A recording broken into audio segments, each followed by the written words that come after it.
Rail লাইনের ওপর আটকে আছে যাত্রী বোঝাই বাস, আর প্রাণ ভয়ে বাসের জানালা দিয়ে লাফিয়ে লাফিয়ে নামছে যাত্রীরা। ট্রেন আসার ঠিক আগ মুহূর্তে এমন এক ঘটনা ঘটে রাজধানীর মগবাজার রেলগেটে। শুক্রবার রাত 11টার কিছু পরে আজমেরি গ্লোরি পরিবহনের একটি বাস আটকে যাওয়ার ভিডিও সামাজিক যোগাযোগ মাধ্যম ফেসবুকে ছড়িয়ে পড়ে, যা মুহূর্তেই ভাইরাল হয়। ভিডিওতে দেখা যায় এফডিসি হাতিরঝিল ক্রসিং থেকে মগবাজারের দিকে যাচ্ছিল আজমেরি গ্লোরি পরিবহনের একটি বাস।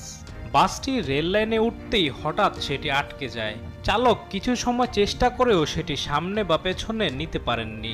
এমন সময় ঢাকা স্টেশন থেকে উত্তরবঙ্গগামী একটি ব্রডগেজ ট্রেন আসতে থাকে, কিন্তু বাসটি আটকে যাওয়ায় রেল ক্রসিংয়ের ব্যারিয়ার ফেলতে পারছিলেন না গেটকিপার।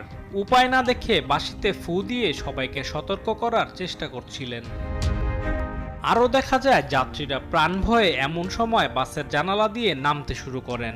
বেশ কয়েকজন লাফিয়ে নেমেও যান।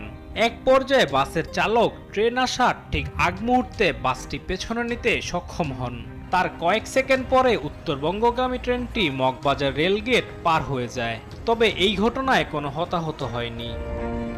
এই ঘটনায় প্রশ্ন উঠেছে রাজধানীর বিভিন্ন স্থানে থাকা এসব রেল ক্রসিংয়ে দায়িত্বজ্ঞানহীন এসব বাস চালকদের হাতে কতটা নিরাপদ যাত্রীরা। আলিমুজ্জামান সাফওয়ান, দেশ টিভি, ঢাকা।